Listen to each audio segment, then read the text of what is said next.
le travail des lignées féminines a toujours été fait au fur et à mesure des siècles, des années, pour libérer les femmes. Avez-vous déjà ressenti le poids d'une histoire qui ne vous appartient pas ? Avec Tara, nous plongeons au cœur de ce que portent toutes les femmes depuis des générations. Celui des injustices, des violences, des silences. On nous met dans un carcan où on n'ose pas. Beaucoup de femmes ne se rendent pas compte de l'oppression. Mais surtout, on a parlé de libération, de comment se réapproprier la puissance de nos ancêtres, honorer leur histoire, tout en s'allégeant de ce qui ne nous appartient plus. Bonjour les amis, ravie de vous retrouver pour un nouvel épisode du podcast. Aujourd'hui, je suis avec Tara. Salut Tara. Bonjour. Vraiment hyper heureuse d'être avec toi. Moi aussi. Pour un sujet qui me touche beaucoup.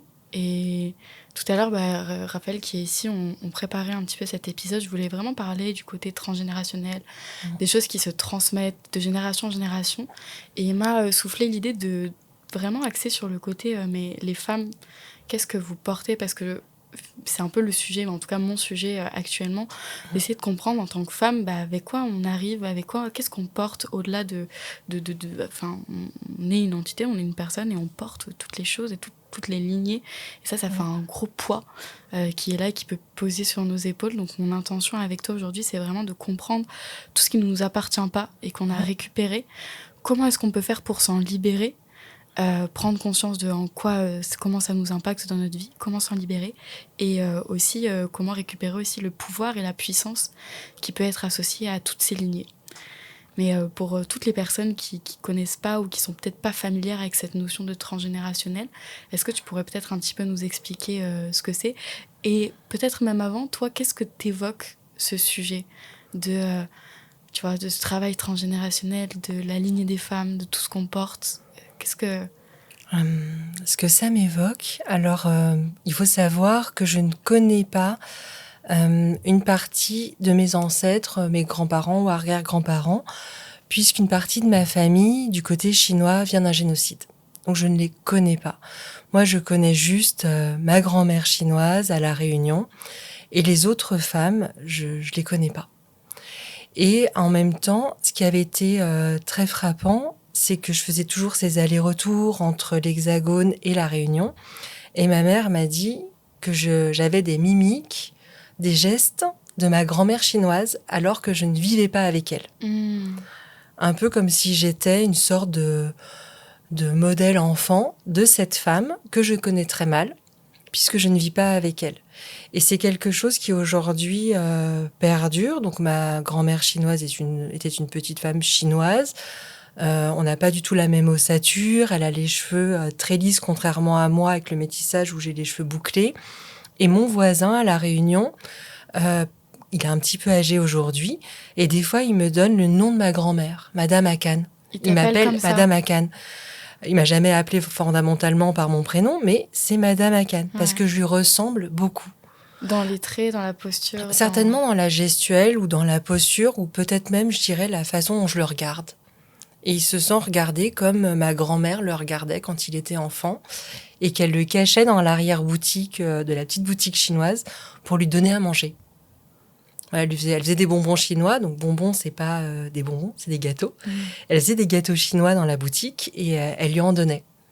Et du coup, il a ce lien et pour lui, il y a vraiment parfois, il me confond presque avec elle. Incroyable. Il y a quelque chose de cet ordre-là.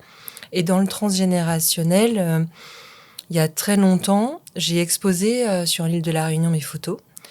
Et c'était génial parce que là, c'était une galerie et mon billet d'avion était pris en charge. Donc, trop contente. J'étais assez fière de moi. Et j'arrive au comptoir, je ne sais plus de quelle compagnie aérienne. Et je demande mon billet à mon nom de famille, qui est assez unique puisque quand on arrive à La Réunion, ma famille a des idéogrammes. C'est traduit en phonétique. Donc, Chumking, en fait, il n'y a que moi. Il n'y a que ma famille. Et il n'y a pas de billet à mon nom. Donc, coup de panique, je vais prendre l'avion dans 2 heures et il n'y a pas de billet.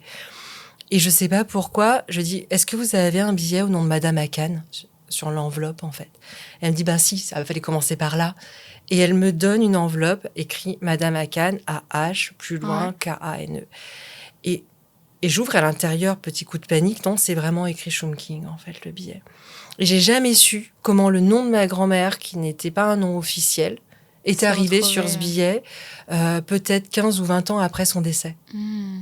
Donc je trouve ça... C'est une histoire qui permet d'annoncer un peu le sujet de ce que c'est le transgénérationnel. C'est comment nos lignées sont là malgré le fait qu'elles soient plus là, en fait. Exactement. Comment elles continuent d'être présentes et de vivre à travers nous sans qu'elles soient vivantes et présentes. C'est quelque chose pour moi qui est très présent, et de travailler dans les mondes invisibles avec le chamanisme, ça m'a permis aussi de renouer, de recontacter ces personnes que je ne connaissais pas, qu'il n'y a pas de traces en tout cas. J'en apprends au fur et à mesure, c'est tabou, c'est assez caché dans ma famille.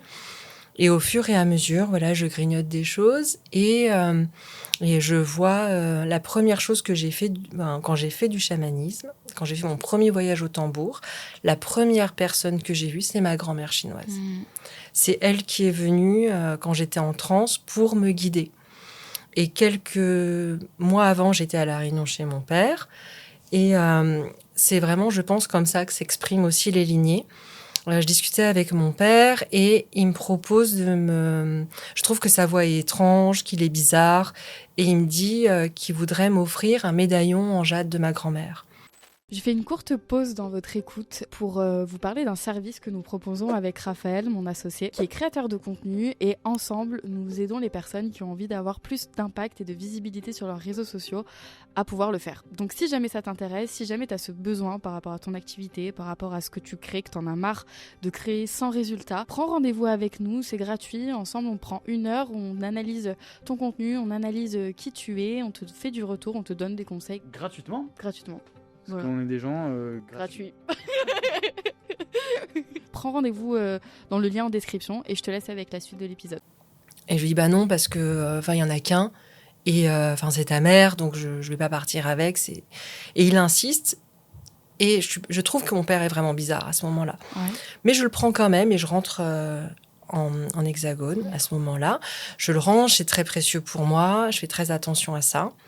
Et quand je vais faire ce premier stage de chamanisme, je me dis, je sais pas pourquoi, j'entends ma grand-mère qui dit « Prends le médaillon avec toi ». Ok. Bon, ok. Je le prends, je fais mon stage, ma grand-mère est très présente, je la vois comme je te vois, donc bon. Voilà. Pour ton premier... première cérémonie. Pour mon premier, ma première entrée dans les mondes invisibles, en cercle, quelque chose de très cadré, en dehors de ce que je pouvais vivre dans les années avant ça. Ok. Là, pour une fois, j'avais sauté le pas. C'est la première fois que tu vis un truc vraiment différent. Et j'avais un peu peur parce que j'ai des pans de ma vie qui ont disparu, parce que dès qu'un tambour tape trop fort, je rentre en transe a priori, et je me souviens pas de ce que j'ai fait. Donc j'avais un peu peur et je me dis c'est le moment quand même, je le fais. À l'issue de ce stage, je rentre chez moi, j'appelle mon père et je lui dis papa, j'ai vu Mémé. Alors mon père était embêté, il me dit est-ce que tu te souviens qu'elle est morte ?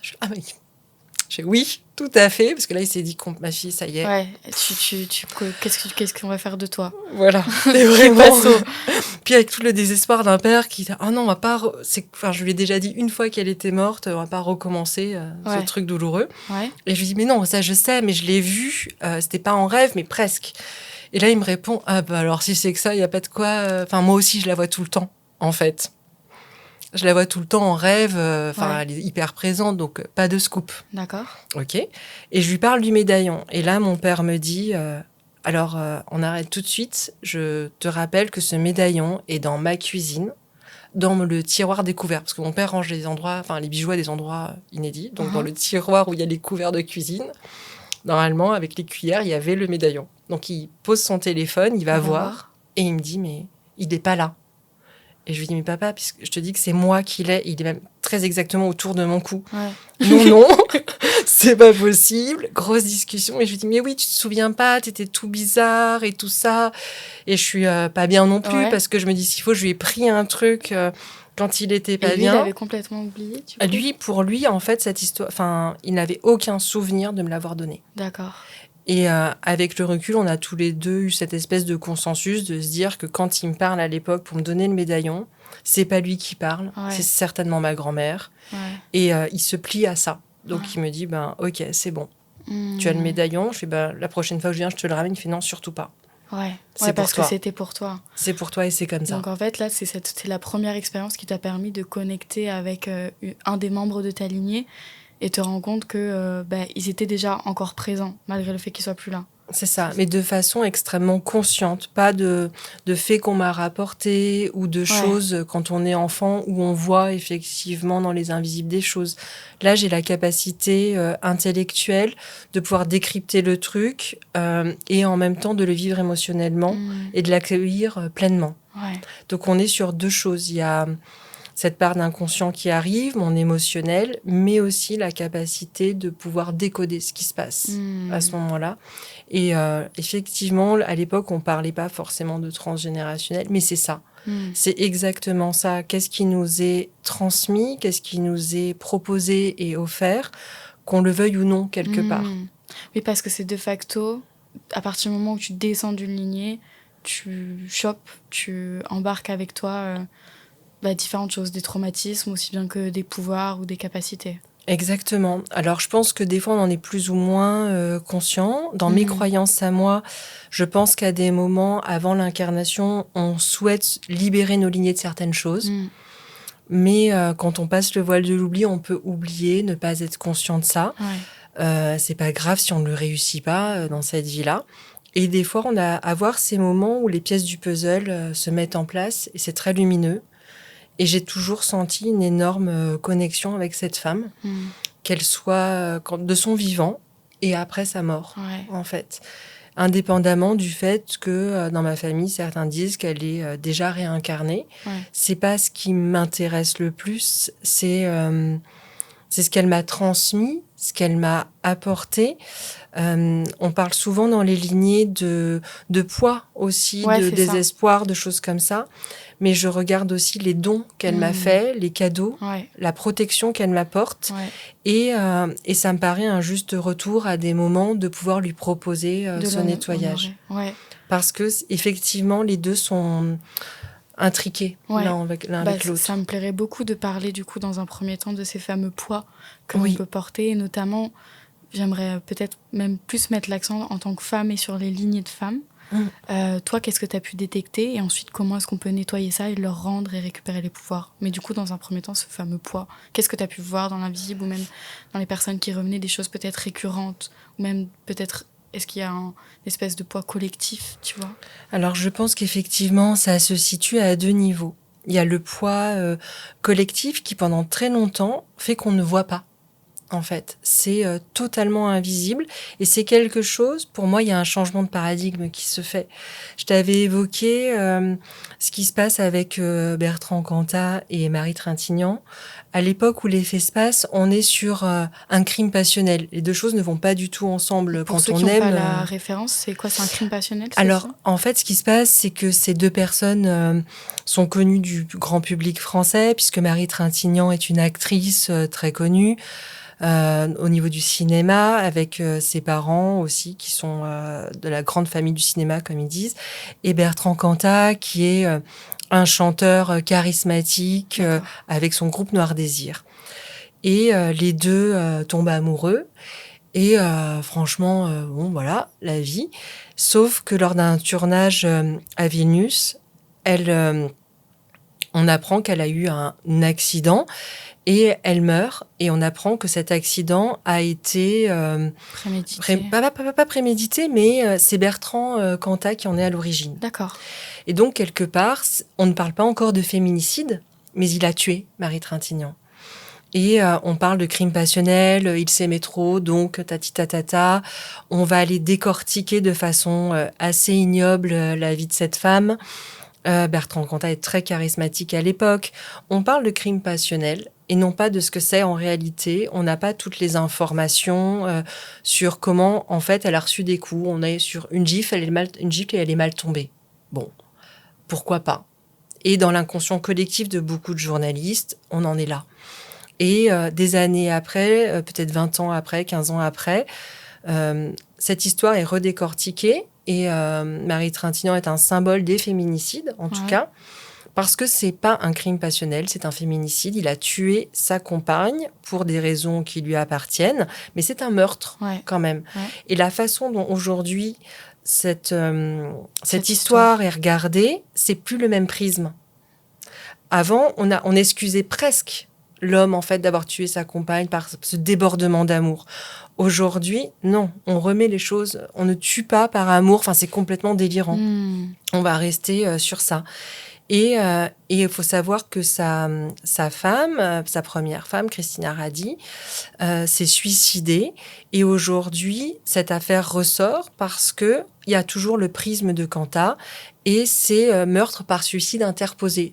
C'est très différent. Aujourd'hui, l'affaire ressort.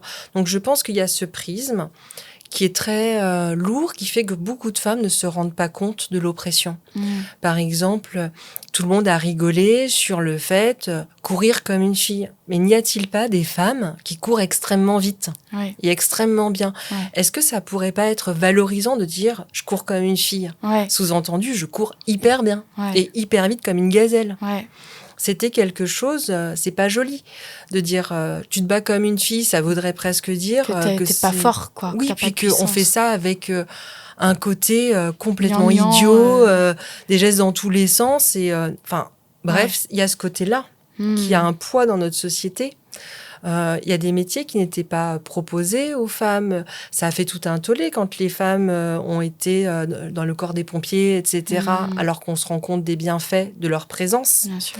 Donc, il y a déjà toute cette société qui est... Et le poids que tu montres là, c'est un peu un côté où t'as pas ta place dans ces endroits où tu n'as pas le droit d'être d'une certaine manière ou d'une autre, c'est ça? De t'exprimer pleinement dans l'entièreté de qui tu es. Exactement. On muselle d'entrée de jeu les femmes. Je pense toi, t'as le droit de t'amuser là et pas ailleurs. Et pas ailleurs. Et puis, on va commencer à faire porter des choses à la petite fille avec des trucs au sein de la fratrie. Range les jouets, mais du coup, pas que les tiens. Si t'as des frères, range ceux de ton frère ou occupe-toi des plus petits. Ou mets la table, aide maman à faire le ménage. Et on voit qu'il y a quand même une différence avec le petit garçon. Donc notre société se tourne vers ça. Et c'est là où je trouve que c'est compliqué, c'est qu'on nous met dans un carcan où on n'ose pas, finalement. On a toujours dit que les filles n'étaient pas bonnes en mathématiques. Ça change aujourd'hui. Donc ça veut dire qu'en fait, on empêche les filles de faire des mathématiques ou que c'est considéré comme quelque chose de masculin. Donc elles perdraient peut-être potentiellement en féminité. Qu'est-ce qui est mis en avant, qui est le plus approprié dans le monde? Le corps de la femme. Le corps de la femme, c'est toujours un sujet, qu'il soit dénudé, qu'il soit habillé, qu'elle soit libre ou pas, les cheveux, etc. C'est toujours un sujet. Est-ce qu'on a parlé autant du corps de l'homme ? Je ne crois pas. Ça aurait pu être intéressant, mais voilà. Bon, il n'y a pas toute cette histoire. En tout cas, la femme a beaucoup été renvoyée à son image, à son apparence. C'est très réducteur, finalement. Et ça veut bien dire, et c'est peut-être aussi pour ça que même entre femmes, c'est complexe. La beauté, c'est vraiment à la fois réducteur et en même temps un passe-droit. Quelque part, une femme qui est belle va peut-être potentiellement avoir plus de possibilités pour avancer. Et puis, on va dire aux autres, mais ça va, t'es intelligente. Mais c'est pas le truc le plus reconnu. Et par rapport à ces poids, justement, transgénérationnels, peut-être, vu qu'avant, c'était encore plus rigide qu'aujourd'hui, est-ce que tu penses pas qu'il y a justement des injustices, des blessures, des choses comme ça que beaucoup de femmes n'ont pas pu exprimer, extérioriser, et du coup, nous qui aujourd'hui avons peut-être plus, en 2025, plus d'espace ou une brèche, on va dire, du coup que nos lignées nous utilisent aussi nous pour justement exprimer cette souffrance, cette injustice, cette colère, ce poids finalement qui a pesé sur elles? Je pense que oui. En fait, il y a deux choses. Je pense que le travail des lignées féminines a toujours été fait au fur et à mesure des siècles, des années, pour libérer les femmes. Et aussi pour rendre aussi quelque chose d'important, c'est le poids de la responsabilité. À des moments, nous, les femmes, c'est nous qui élevons les enfants. Et nous contribuons à maintenir ce système, à limiter nos filles, à mal éduquer nos petits garçons. En tout cas, quand je dis nous, c'est le nous collectif. C'est les hommes et les femmes ? C'est les femmes, en C'est fait. les femmes, On ok. contribue à ça, D'accord. clairement, parce que c'est sous ce prisme-là. Mhm. Donc ça, c'est difficile. Il y a toujours eu du transgénérationnel. Mais ce que je trouve très important aujourd'hui, c'est que beaucoup de soins, de séances reviennent sur ça, sur ce changement-là, cette libération qui s'accélère. J'ai jamais vu autant de demandes au niveau de l'utérus, par exemple. Si on parle vraiment du corps de la femme, des problématiques qui viennent autour de l'utérus, que ce soit pour je ne sais combien de raisons. On va beaucoup travailler sur ça et je le vois beaucoup plus que ce que je ne l'ai vu avant, ce qui ne veut pas dire qu'avant ça ne s'est pas fait, mais je pense aussi qu'on est dans un temps où finalement il y a peut-être plus de possibles, et aussi parce qu'on est dans quelque chose où les droits des femmes, que l'on le veuille ou non, même s'il y a eu des avancées, sont en train de régresser. Il y a beaucoup de choses où il faut qu'on reste vigilante sur l'appropriation du corps de la femme, que ce soit pour le droit à l'avortement, la contraception, tous les soins gynécologiques, etc. Je pense que c'est en train aussi à des moments, dans certains plans, de régresser. Et que c'est toujours extrêmement fragile. En tout cas, là, je fais une petite digression, mais on est dans un petit chaos politique et on n'a pas parlé de femmes. Enfin, j'ai pas entendu qu'on allait mettre en avant certaines femmes pour des postes importants, de Premier ministre, par exemple. Voilà, donc ça, c'est quelque chose, je pense, qui est en train de changer. Et donc, effectivement, moi, je vois beaucoup plus de jeunes femmes ou de femmes avec ces problématiques-là. Donc, au niveau de l'utérus, notamment Oui, je pense qu'il y a... Alors, peut-être que c'est parce que c'est plus facilement diagnostiqué, qu'il y a moins d'errance médicale, mais tout ce qui est endométriose, adénomiose, problème de fertilité, etc., etc., je pense aussi que ça vient dans l'idée de nettoyer tout ce transgénérationnel où effectivement il y a beaucoup d'abus. Parce que ces poids, ils peuvent se localiser dans le corps, en fait, énergétiquement, de manière concrète. Parce que est-ce que tu pourrais nous donner un exemple de concrètement comment ces lignées aujourd'hui peuvent nous impacter dans notre vie ?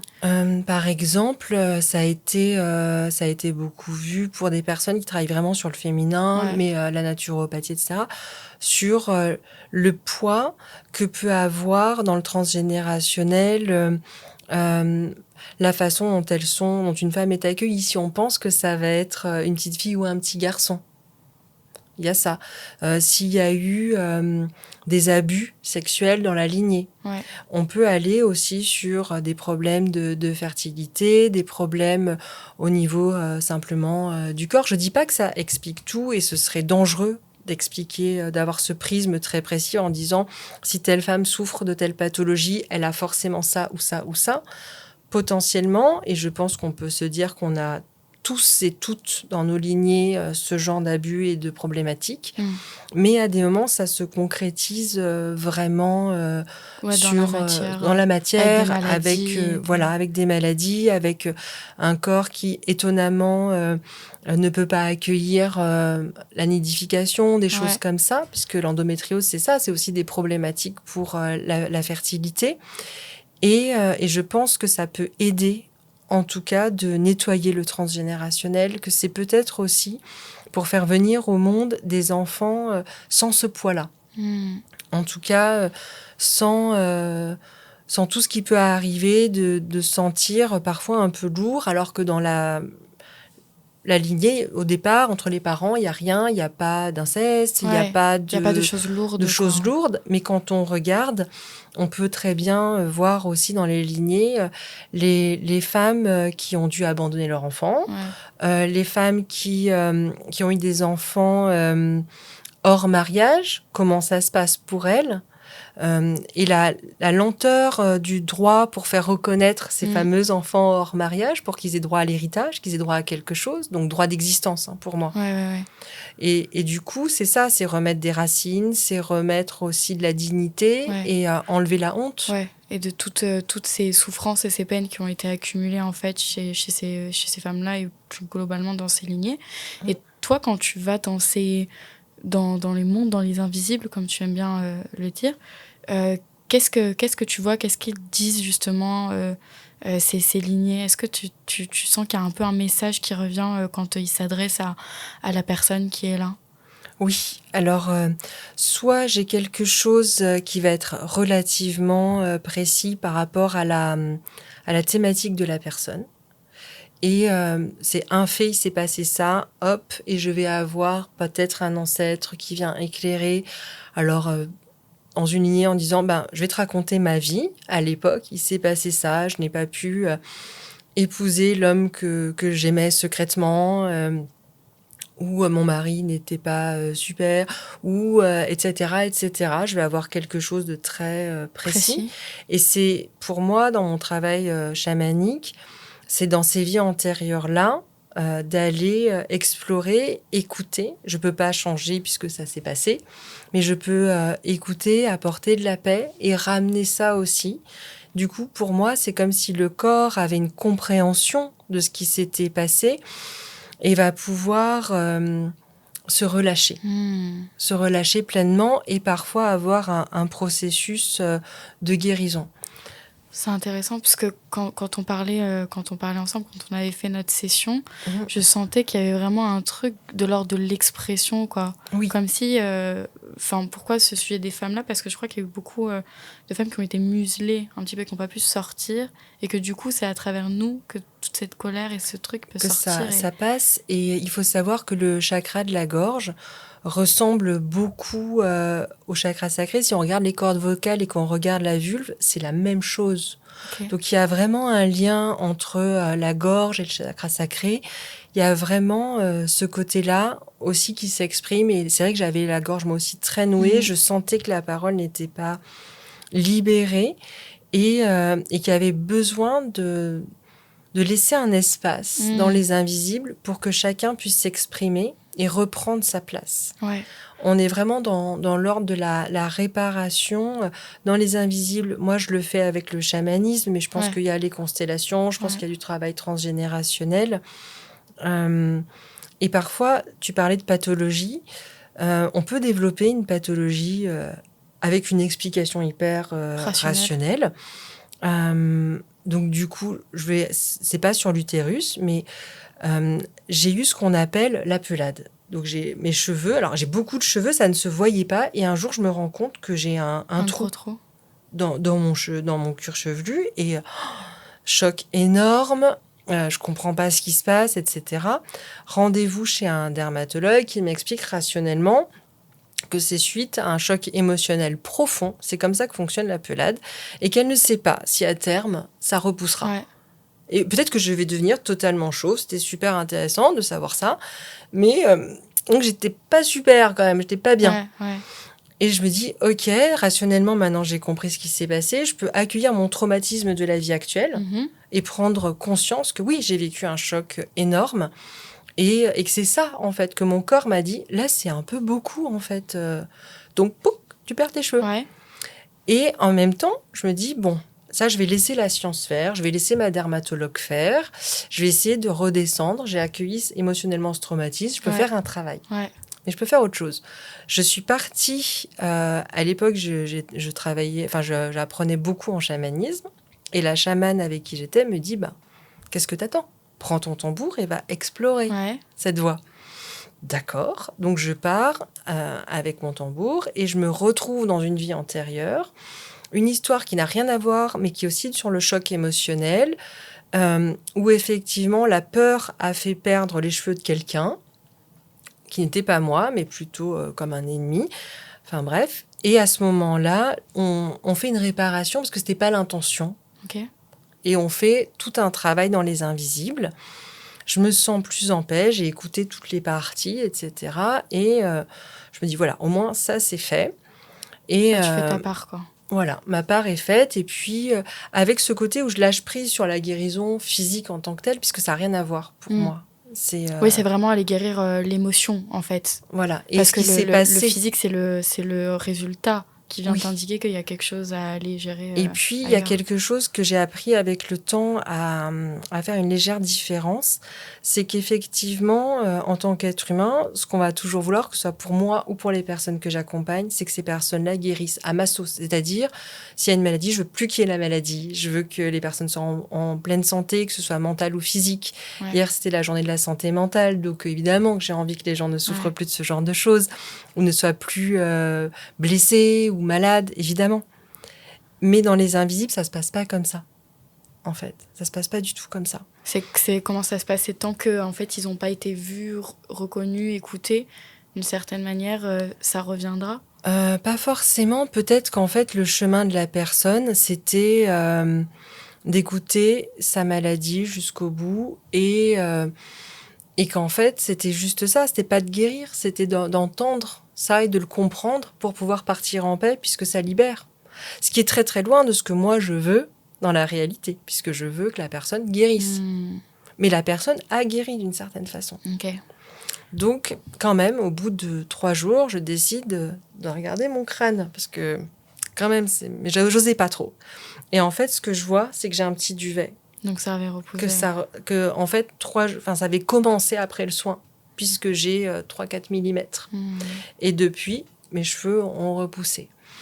Donc j'étais très reconnaissante, parce que je pense que c'est ça, en fait, qu'on fait en transgénérationnel. C'est le même principe.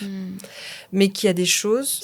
C'est donc d'accueillir la blessure, de la voir, pour la libérer. Exactement. Okay. C'est ça le processus de libération. C'est ça le processus de libération. Et en faisant ça, j'ai conscience que je libère mes ascendants et mes descendants. En fait, ceux qui sont venus avant et qui l'ont porté, eux aussi, donc c'est fini, et que je ne le transmettrai pas, puisque c'est terminé avec moi. Parce que tu t'en occupais, en fait. Voilà. Ça. Mais j'aurais très bien pu avoir un résultat dans les invisibles et devenir totalement chauve.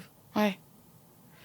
Mais du coup, comment ça se passe donc pour ce processus de libération? Tu disais qu'il y avait notamment les constellations familiales, etc., qui pourraient permettre de prendre conscience des dynamiques, etc., qui jouaient. Il y a toi, le travail que tu fais quand tu pars en transe et que tu te connectes à ces autres mondes, etc. Là, une personne qui nous écoute, qu'est-ce qu'elle pourrait faire si elle sent qu'elle peut avoir une colère, je sais pas, on écoute les hommes, par exemple, ou qu'il y a des choses qui peuvent s'activer?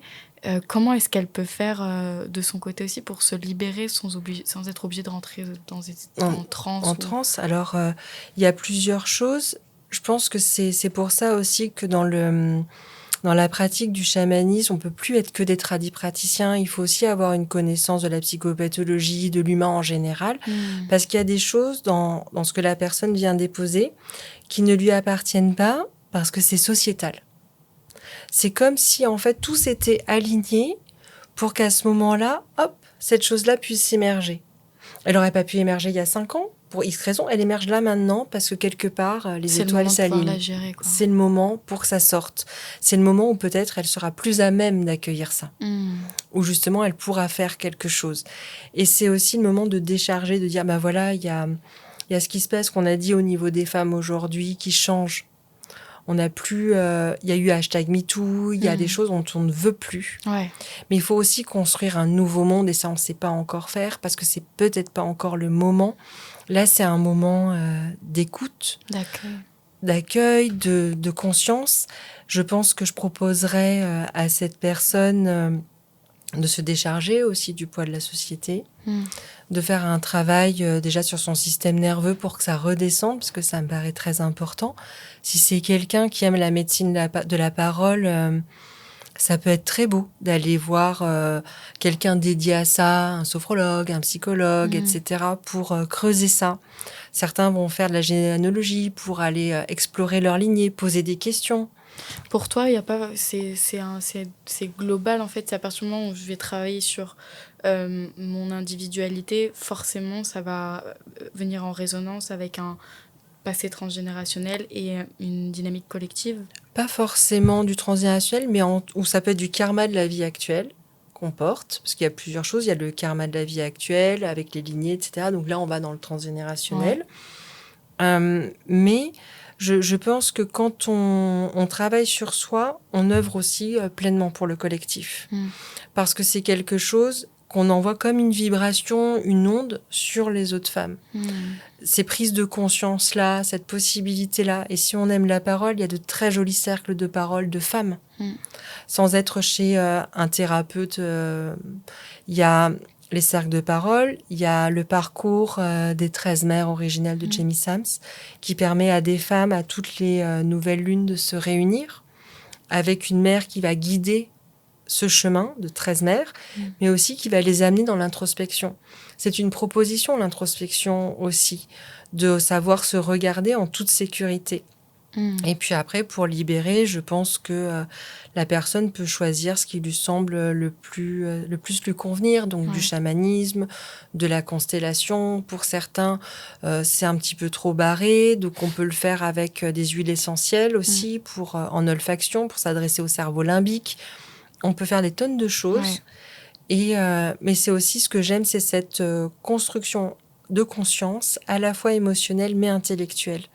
On est quand même vraiment dans le mental. En Occident, beaucoup. En Occident, beaucoup. Et on vient décharger ça et nourrir ça, mais sans non plus en rajouter. De dire à quelqu'un, forcément, les hommes ceci, forcément, etc. On va sortir, en fait, de ce côté de dualité pour dire, il s'est passé ça, en fait, je vais juste écouter ça. Et on va prendre soin de ça. Et on va pas commencer... de la situation, sans chercher à faire une généralité. Ou à pointer du doigt quelqu'un, parce que ce serait trop facile, quelque part. Par contre, ce que j'aime proposer aussi, si vraiment on est dans des... ça peut être un trauma suite à des violences. Je pense que si la justice...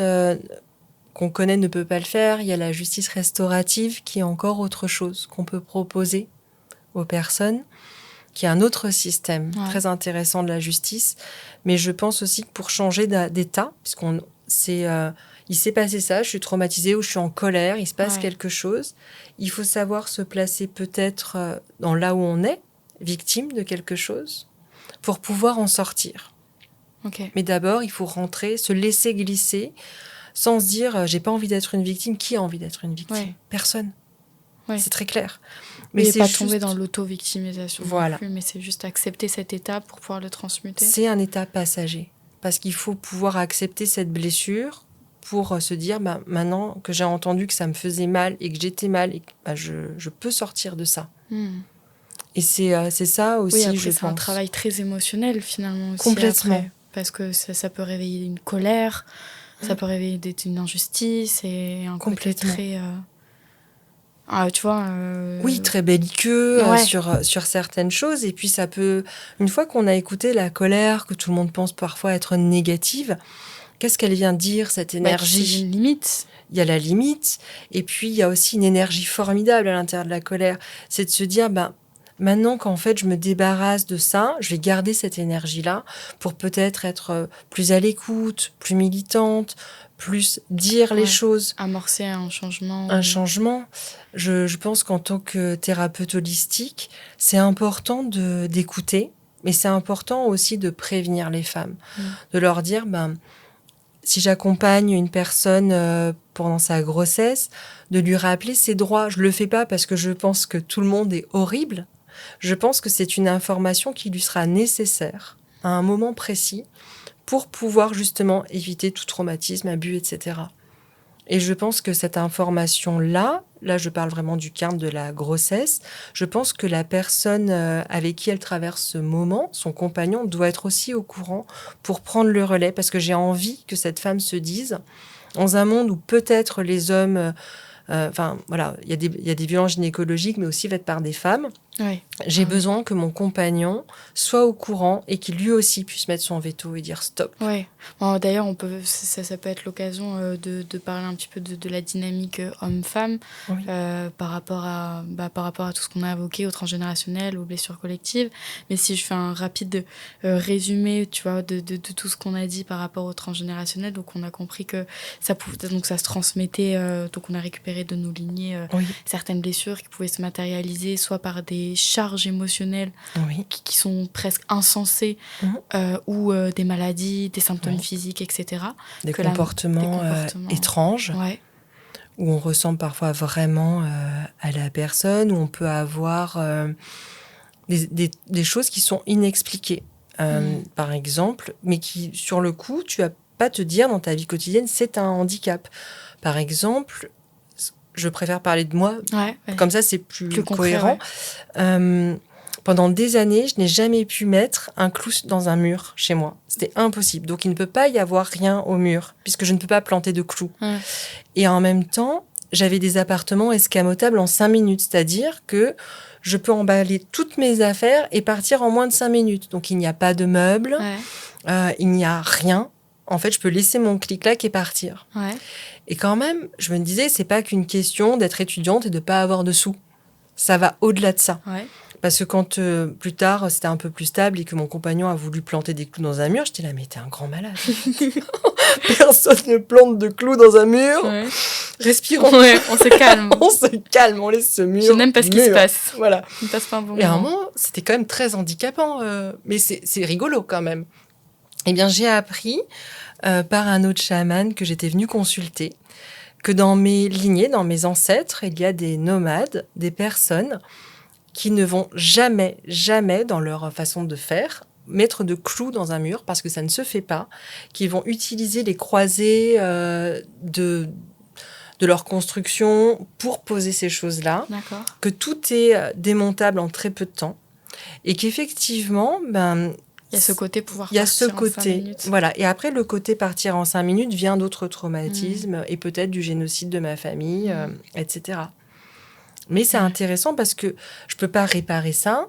Mais maintenant que je le sais aussi en conscience, je peux me reposer là-dedans et me dire, est-ce que c'est si grave si je le laisse planter un clou ou ça va, tout va pas s'effondrer en fait. Mais c'est un exemple qui permet de se dire, ok, comment je peux accueillir cette partie-là de moi pour ensuite pouvoir adopter un comportement différent. Exactement. Et là, le fait que cet homme me l'ait dit, parce qu'il l'avait vu dans un voyage chamanique et que ça a profondément résonné en moi, quelque part, il n'y avait rien de plus à faire. Le travail était fait et il m'a dit maintenant, à toi de voir ce que tu as envie d'en faire, finalement. Ouais, c'est ça, parce que, tu vois, j'avais aussi beaucoup envie de parler de cette dimension à reprendre le pouvoir.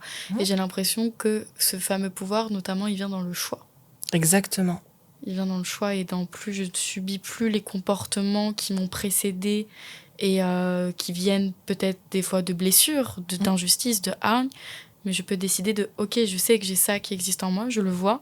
Par contre, vu que je l'ai vu, je l'ai accueilli, je décide aujourd'hui d'agir autrement. Peut-être de choisir l'amour, de choisir le dialogue, de choisir la paix. Exactement.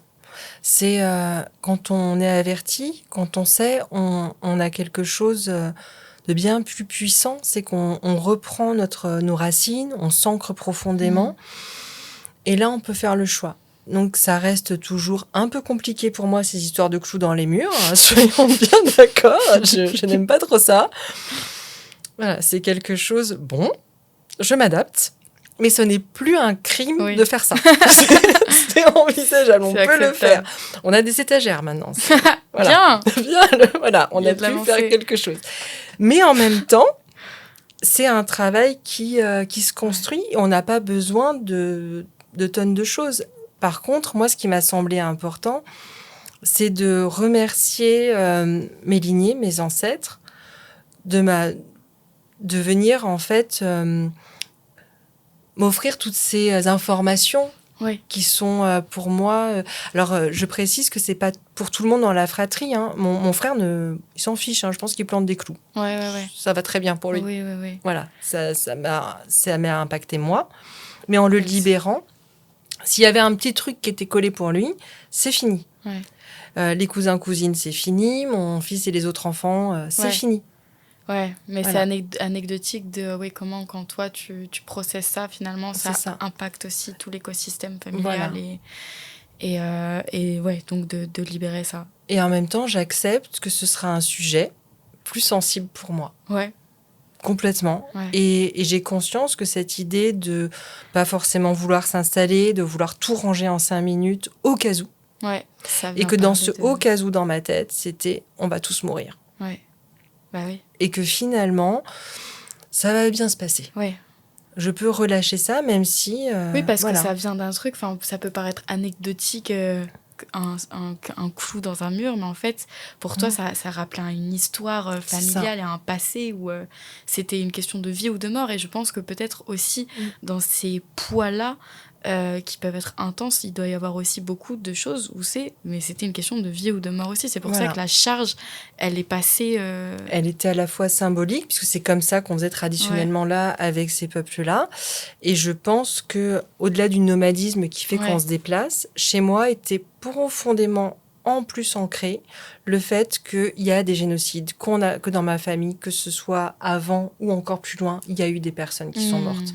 Et qu'il faut partir vite et avec le strict minimum. Donc il y a ces deux choses qui se croisent, mais maintenant, elles existent.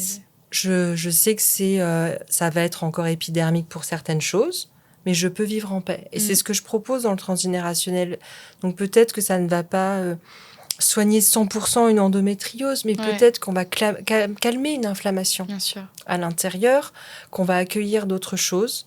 Peut-être que finalement, c'est très symbolique qu'à des moments, tout ce que je vois dans les séances se cristallise au niveau de l'utérus, parce que c'est le centre de créativité des femmes, parce que c'est un endroit hautement symbolique. Peut-être parce que c'est là aussi où se crée la vie. Peut-être parce que c'est là aussi où, en fait, les femmes ont cette capacité intrinsèque, tous les mois enseignant, de se nettoyer, et que de cette manière-là, en le faisant, quand on le conscientise, et c'est pour ça aussi que je pense que les rituels sont très importants. Accompagner une jeune fille dans ses premières lunes comme un rituel de passage, ou accompagner un jeune homme quand lui aussi franchit sa puberté par un groupe d'hommes. Donc ça, c'est pas de mon ressort.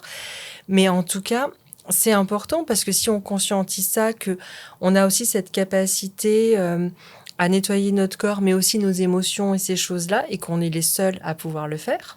Que ça, c'est vraiment là où réside aussi notre puissance dans ça.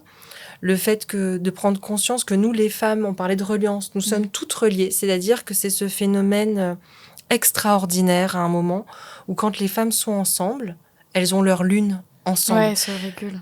Mais en même temps, c'est pas une question d'aimer la nana qui est en face. C'est ça qui est chouette. C'est qu'en fait, au-delà de ça, au-delà d'un clivage, on est reliés et on est ensemble. Et il y a ce pouvoir-là. Et si on reprend les enseignements des peuples premiers, on va se rendre compte que ce sont des moments où les femmes se réunissaient et elles entraient dans une quête de vision parce que c'est le moment où on est le plus puissante. Je pense que beaucoup de femmes qui pratiquent le chamanisme ou qui sont chamanes sont ravies, même si parfois c'est très douloureux, de pouvoir officier quand elles ont leur lune. Parce que c'est aussi un moment où elles retrouvent aussi encore plus de puissance et de pouvoir, où les choses sont plus poreuses et elles savent à ce moment-là que si elles mobilisent cette énergie-là, ce sera encore plus fort. Et c'est ça qui est très important pour moi, c'est de pas dire aux femmes, tu saignes, c'est impur, c'est ceci, c'est cela. Non, c'est le moment, en fait, où tu es puissante. C'est le moment où il se passe plein de choses, en fait. À tous les niveaux, à tous les niveaux, spirituellement. Exactement. Et c'est les tentes rouges, en fait, ces choses-là, c'est vraiment pour qu'on prenne conscience de ça, de cette puissance-là, de ce pouvoir que l'on a. Et pour moi, voilà, l'utérus, ce centre de créativité où on crée la vie, je trouve ça toujours aussi dingue. En fait, le fait que l'utérus puisse agrandir pour accueillir un enfant. Et quand cet enfant n'est plus à l'intérieur, que quand la femme allaite, parce qu'il y a cette succion, que ça permette, par contraction à l'utérus, de reprendre sa place. Je trouve ça, mais... La machine magnifique. Voilà, incroyable. C'est tellement bien fait. Mais ça veut aussi reprendre le pouvoir sur notre propre corps. Et c'est très étonnant qu'on a beaucoup de femmes qui souffrent pendant leur lune. Donc moi, je me pose beaucoup de questions. Puisque ce sont des moments libérateurs, puisque mes douceurs, en fait, finalement, cette adénémiose, cette endométriose, ce sont des grands questionnements pour moi. Comment, en fait, vivent les femmes ? On parle de leur poids, de leur charge. La charge de d'avoir ces lunes, c'est quand même pas simple. Ouais. À plein de moments, dans une société où on demande d'être tout le temps Productif, performant. ouais. Et puis ce truc où en fait la femme, dès qu'elle ne peut plus entre guillemets enfanter, ben hop, on s'en fiche un petit peu. Et quand elle a passé un certain âge, on parle de façon honteuse de grossesse gériatrique. Enfin, comment ces deux mots peuvent à nouveau coexister. Et en même temps, le poids de la contraception. Ouais, il y a plein de... Alors que la femme est fertile, je le rappelle, que quelques jours par mois, l'homme tout le temps. Ouais. Donc les mecs, à un moment, il faudrait peut-être y penser. Voilà, ça fait lourd en même temps. Et ça, c'est tout le poids finalement du collectif aussi. Oui.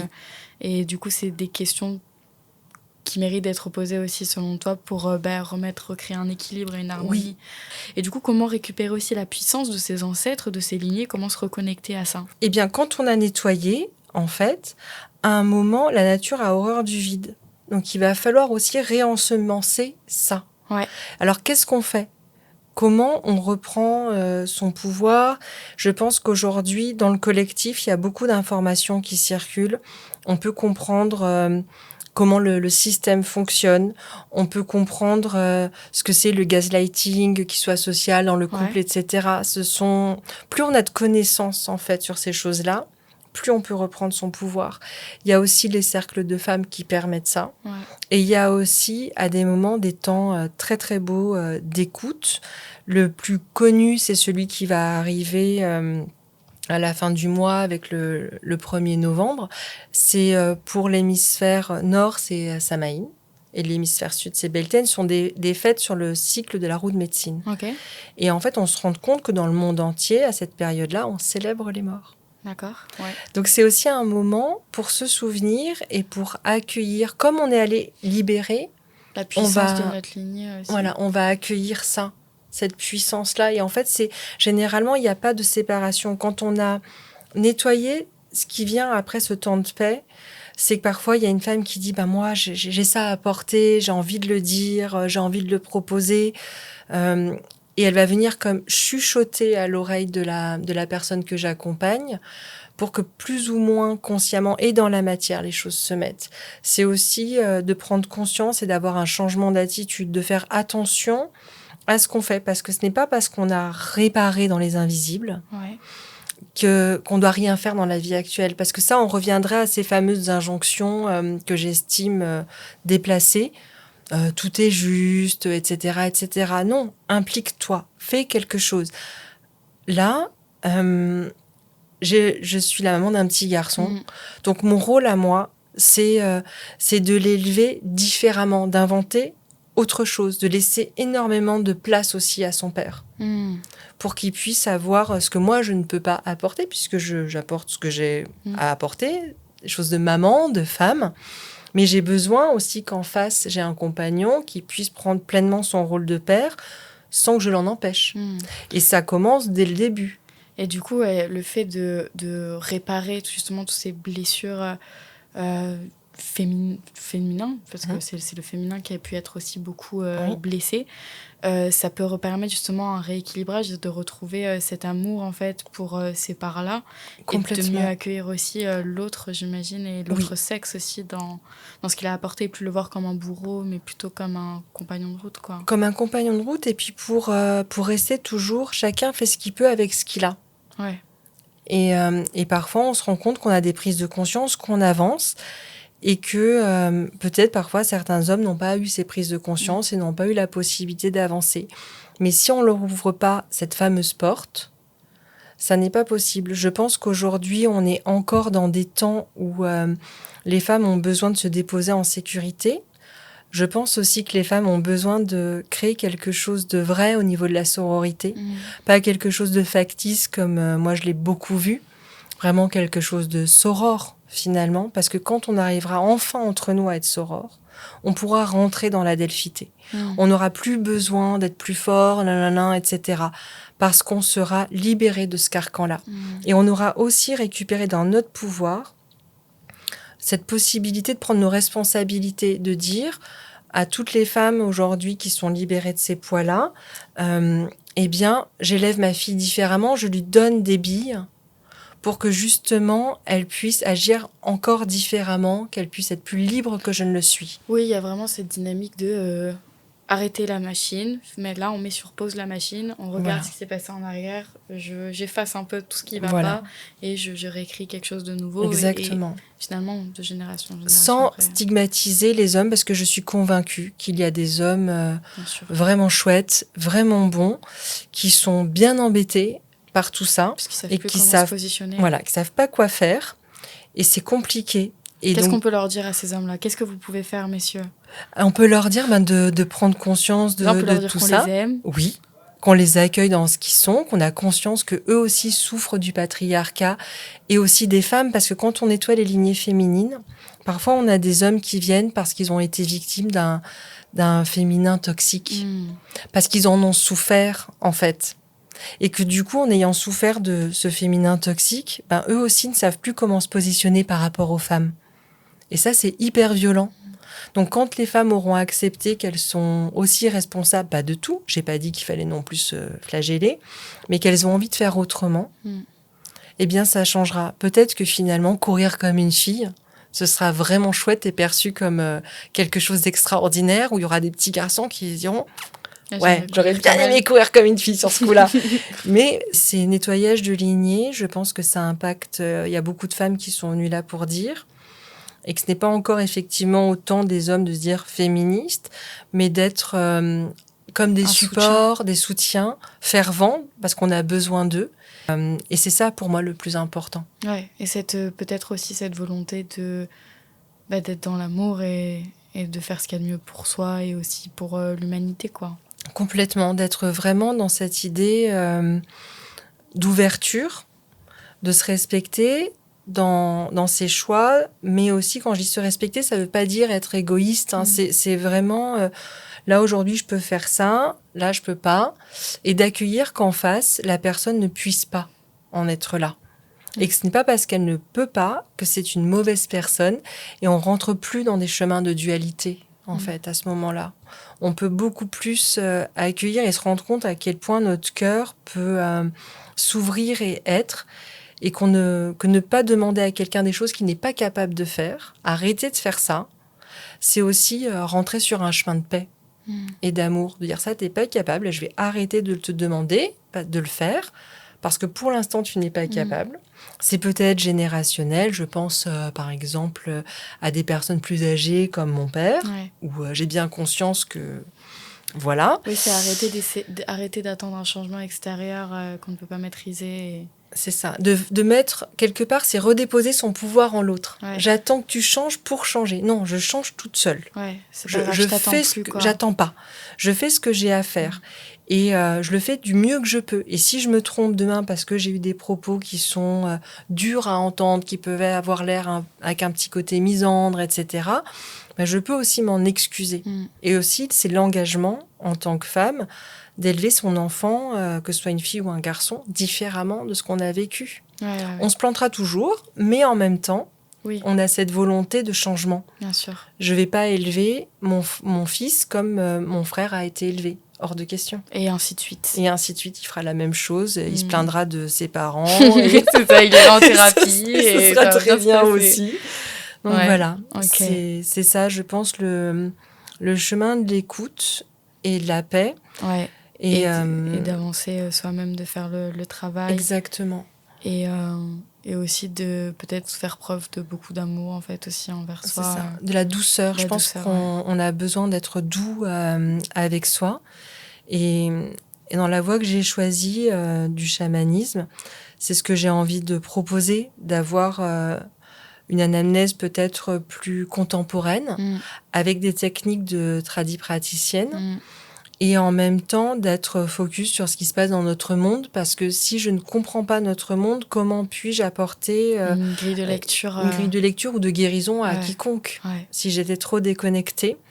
Et pendant beaucoup d'années, j'étais chamane urbain. Donc moi, je ne vivais pas dans la campagne, dans des endroits magnifiques. J'étais dans un tout petit appartement dans Paris. Et je trouvais ça très, très bien, en fait. Parce que c'est pareil... c'est ces injonctions que le chaman doit être dans la nature, que tout est juste. Tout ça, en fait, c'est ça en faire table rase, en fait, à un moment.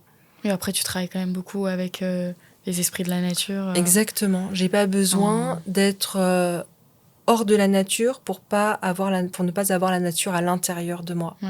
Ce n'est pas parce que je suis à 10 000 kilomètres de mon océan, l'océan Indien, que je n'entends pas le chant des baleines. Je peux juste à un moment fermer les yeux, me connecter et être avec elles dans l'océan Indien et me dire waouh, ça c'est super. Et je reviens ici, dans mon corps, dans mon espace. Et tu la portes, tu te nourris de ça pour la porter complètement. Aussi. Et c'est pour ça qu'il n'y a ni temps ni espace dans le chamanisme, qu'on peut aller voir dans les lignées antérieures et qu'on peut espérer un des futurs possibles. Je suis pas moi je ne vois pas le futur, il y a des futurs possibles, des choses de cet ordre-là. Et c'est ma petite pierre, en tout cas, ma contribution dans la trame de lumière, puisqu'on l'a vu, on est tous reliés finalement. On a tous cette sensation qu'à un moment, effectivement, il y a des liens intangibles qu'on ne voit pas et qui se renforcent. Et c'est pour ça que je propose vraiment à des personnes de faire l'expérience du cercle. Parce que le cercle, en fait, quand on s'aligne en cercle, on est tous au même niveau. Il n'y en a pas un plus fort que l'autre. On est ensemble, il y a quelqu'un qui va guider. C'est bien pour ne pas partir dans tous les sens. Mais en même temps, quand on s'assoit à côté les uns des autres, nos cœurs sont alignés sur la même fréquence et on est tous ensemble au même niveau. Oui. Alors, je propose pas vraiment un cercle de parole, mais un cercle toutes les nouvelles lunes pour travailler sur ça, avec une lecture des énergies du moment, pour comprendre qu'est-ce qu'on est en train de vivre. Et un travail à la fois olfactif avec une huile essentielle, une mudra et un voyage au tambour. Toutes les nouvelles lunes, sans discontinuer. Et là, je suis très heureuse de proposer le 1er novembre. En fait, souvent, je fais ça pour la fête des morts. Je propose un temps de reliance pour honorer nos ancêtres, nos lignées, pour à la fois libérer certaines choses qui ont déjà été enclenchées, mais aussi pour les accueillir, pour les remercier et pour récupérer nos dons. Trop bien. Aussi. Et là, cette année, je le ferai avec le cacao sacré. L'année dernière, c'était au bord de l'océan Indien avec des offrandes de fleurs. Chaque année, ça change. Et c'est vraiment, là, cette année, il y a de la libération, mais j'ai envie aussi qu'on travaille beaucoup avec eux, c'est ce qui est demandé. L'accueil et récupérer nos dons, en fait. De se dire, je ne suis pas qu'un corps de souffrance et avec des choses horribles qui se passent les unes après les autres. Des capacités, du pouvoir, de la puissance, de la magie. Exactement. C'est peut-être si on regarde l'histoire de ma grand-mère, on peut dire c'est pas très chouette, mais en fait ce que je vois, moi, c'est une femme forte qui a toujours su souffler sur mes rêves et me dire ça c'est possible. Vas-y. Et même quand elle est plus là, elle est là dans les invisibles et elle me protège et je me dis voilà, ça c'est un vrai cadeau. C'est un vrai cadeau d'avoir cette femme à côté de moi. Tout le temps. Et cette conscience aussi que nos lignées aussi, ça c'est un point qu'on n'a pas abordé, c'est beau pour terminer je trouve, qui sont toujours là aussi. Et complètement. Qui nous protègent. Enfin, toi c'est ce que tu as vu notamment quand on avait fait le voyage ensemble. Oui. C'est que ils sont là en fait. En fait c'est ça qui est pour moi toujours aussi incroyable et magique et je pleure beaucoup en séance. Voilà, parce que je leur prête mon corps s'ils ont besoin de pleurer ou s'il y a une émotion qui ne sort pas, que ce soit la personne que j'accompagne ou ses lignées. Mais quand on pose la question, généralement, on va pas chercher bien loin. Ils arrivent tous en disant c'est le moment, super, j'arrive, j'ai tellement à dire. Je suis contente de voir mon descendant, il est trop chou, elle est trop chou, et d'avoir tout ce moment de voilà, c'est trop génial, qu'est-ce qu'on peut faire? Donc il y a un petit brouhaha, je dis alors on va s'asseoir, on va en discuter. Il est venu ou elle est venue pour ça. Ah bon, alors ça lui fait de la peine? Ben oui. Et voilà, c'est un dialogue comme ça, mais général, je n'ai jamais eu des ancêtres qui m'ont dit non, on s'en fout en fait. Jamais. Je pense que c'est ça aussi ce qu'on peut toucher, cet amour inconditionnel que je précise que nous les êtres humains connaissons extrêmement peu. Autrement, on me dit oui mais si quand même, non. Si on était tous dans l'amour inconditionnel, le monde ne serait pas ce qu'il est aujourd'hui. Mais de temps en temps, on l'effleure du doigt. De temps en temps, on est dans cette énergie-là. Et nos ancêtres, nos lignées le sont tout le temps. Donc on les appelle, elles sont là. Et c'est juste magnifique, en fait, d'entendre ces personnes qui répondent à l'appel qu'on leur fait. Trop beau. Ça change de la vraie vie, quelque part. Parce que là, on se sait aimer et ça prend tout son sens. De dire mais tu es aimé, ce qui peut sembler être complètement incongru, mais si, en fait, il y a tellement de puissance et de force et de venir apporter à la personne ce dont elle a besoin. Parfois, c'est juste un bercement. Et là, je peux la prendre dans mes bras ou le prendre dans mes bras, je peux le bercer, je peux le tenir contre mon cœur, mais oui. Et ça se répare dans les invisibles et peut-être que ça vient toucher le fait que cette personne, quand elle était bébé, a eu besoin d'être bercée ou même consolée quand elle a eu un bébé. Voilà, c'est ça aussi. C'est beau je suis contente de terminer sur ça et de se rappeler ce côté-là, quoi. Que bon, on a récupéré du bon, on a récupéré du mauvais. Enfin, on a récupéré de qui ils étaient et qu'ils continuent d'être là, de veiller sur nous. Et... Complètement. Ils sont toujours là, en fait. Et c'est ça qui est magnifique, c'est de dire, même dans l'adversité, quand on est tout seul, en fait, on vient avec nos ancêtres, nos lignées, et pas que les mauvaises choses. Aussi les choses incroyables, des talents, des spécificités particulières qui sont mises en avant et sur lesquelles ils soufflent régulièrement pour nous accompagner. Pour nous impulser. Clairement. Bien, merci beaucoup, Tara. Merci. Est-ce que tu aurais des... Bon, déjà, si jamais il y a des personnes qui sont intéressées, je mettrai des liens pour pouvoir te joindre en description. Je vais savoir si tu avais des livres, des documentaires, des choses que tu aimerais nous partager pour les personnes qui aimeraient aller encore plus loin. Plus loin. Des films. Des films. Non, des choses qui ont... Sur peut-être les livres de Michael Ackerman, en fait.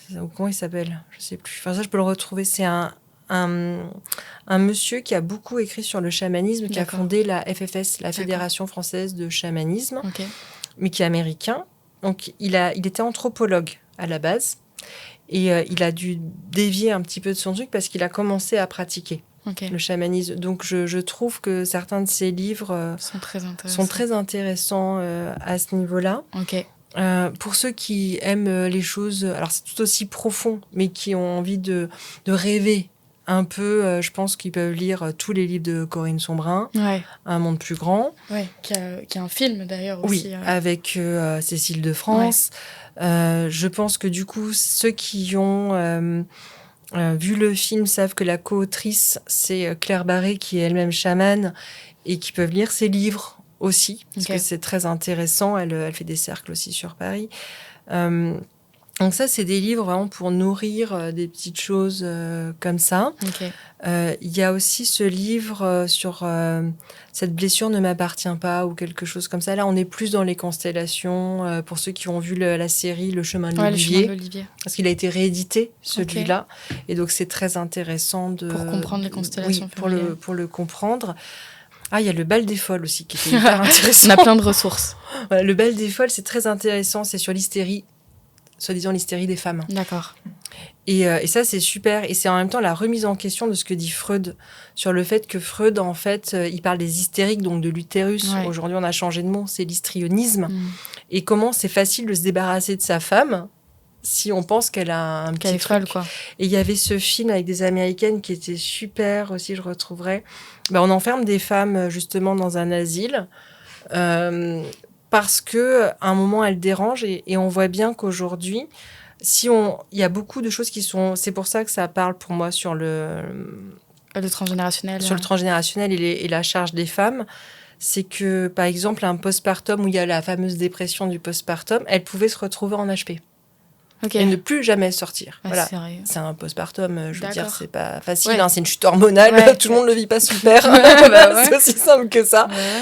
Et après, elles peuvent rentrer dans un cycle psychotique et névrosé. Enfin, il y a plein de choses, mais c'est cette méconnaissance-là et l'idée que finalement Freud aurait raison sur le fait que tout est basé sur la sexualité. Mais aujourd'hui, pour beaucoup de psychologues, quand on voit parfois que c'est difficile la parole de l'enfant soit écoutée, je pense que dans l'inconscient collectif, c'est tellement... Il y a toujours ce truc, en fait.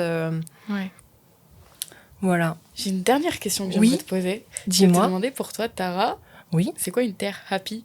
C'est quoi une terre heureuse ? Une terre heureuse, ce serait vraiment ce qui me tient le plus à cœur. Ce serait le respect du vivant. En fait, ce qui me rend fondamentalement malheureuse aujourd'hui, c'est le non-respect du vivant. Et quand j'entends vivant, j'entends pas que ceux qu'on voit le plus, les êtres humains. C'est tout ce qui est plantes, animaux. Il y a quelque chose, tu vois, par exemple, ce serait vraiment ça, cette harmonie, tu vois, ça me rend dingue, moi, qu'on veuille retuer le loup ou des choses comme ça, ou c'est un peu idiot, mais au début, mon fils, tu vois, s'il coupait une feuille, et ben, je lui tirais doucement les cheveux en disant, tu aimerais qu'on fasse ça, parce que tu respectes pas la plante, en fait, surtout si c'est pour juste s'amuser. Et voilà, ce serait vraiment ça, parce que si on revenait au basique, de respecter le vivant, juste le vivant, la terre, la rivière, l'océan, les plantes, les animaux, enfin tous les 4 règnes, eh ben on n'en serait pas là. Parce qu'on aurait une autre conscience, en fait, une autre forme de conscience. Donc c'est une terre qui respecte le vivant. Oui, vraiment. Et que ceux qui... je pense que la nature le fait très bien sans nous, parce qu'elle arrive à trouver des synergies, etc. Et... il y a quelques années, moi, je me disais, je pense que la peste, c'est l'homme, et que si l'homme avec un grand H, et s'il disparaît, c'est pas très grave, parce que je suis sûre qu'au moins la planète, elle sera bien. Elle reprendra. Et en même temps, bon, j'ai pas spécialement envie de disparaître. Les êtres humains qui disparaissent, mais j'aimerais qu'il y ait cette conscience-là. Cette harmonie, en fait. On a vraiment beaucoup de chance, en fait, d'avoir toutes ces plantes qui poussent. On a un problème, c'est... l'ethnobotaniste conteuse de La Réunion, Isabelle Waro-Joly, qui dit quand on a une blessure, quand on a un problème, juste autour de nous, dans la nature, il y a forcément la plante adéquate.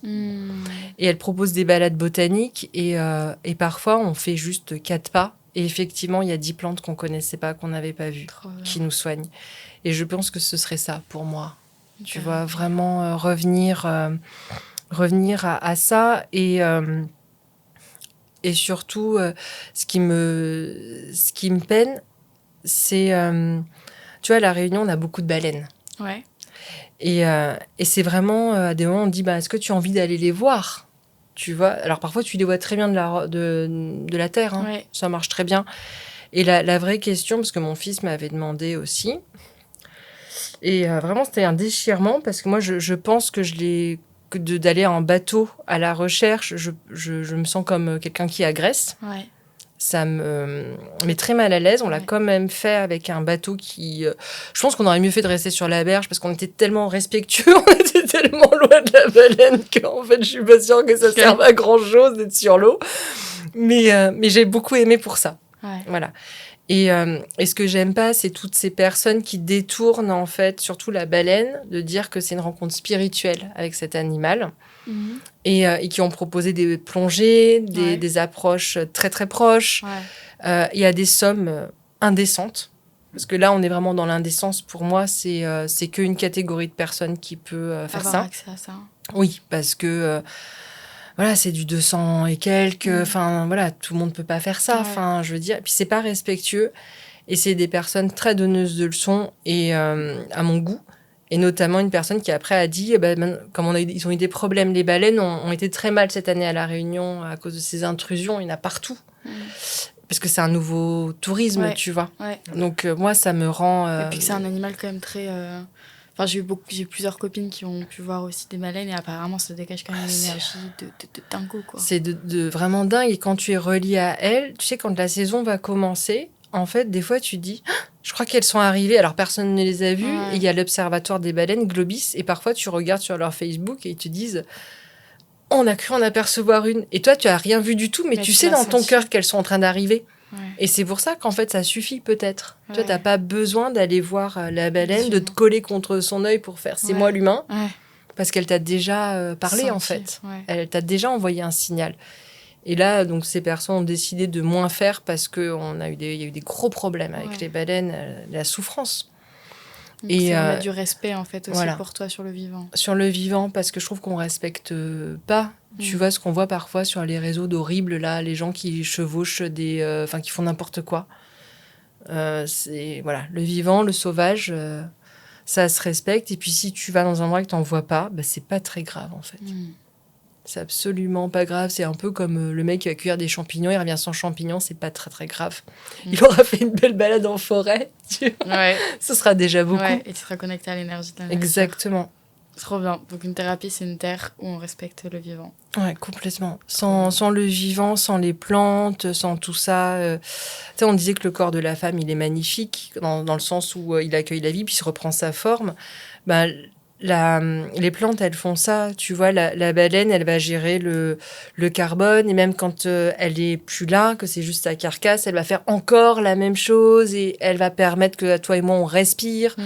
Et du coup, rien que pour ça, mais on peut juste dire waouh et respecter. Ouais, c'est clair. Parce que c'est juste fabuleux, en fait, ce qui se passe. C'est vraiment, c'est ça que je trouve très, très beau. Trop chouette. Respecter le vivant. C'est beau. Merci beaucoup, Merci Tara. beaucoup. Merci J'espère à tous d'être restés jusqu'au bout de cet épisode. J'espère que ça vous aura plu. Et n'hésitez pas à nous mettre un petit mot si jamais vous avez des questions, si vous voulez en savoir plus, si jamais ça vous a plu. Voilà. Avec plaisir. En tout cas, merci beaucoup de m'avoir permis d'être là et d'avoir pu parler de choses qui me tiennent vraiment à cœur. Merci beaucoup. Je suis contente.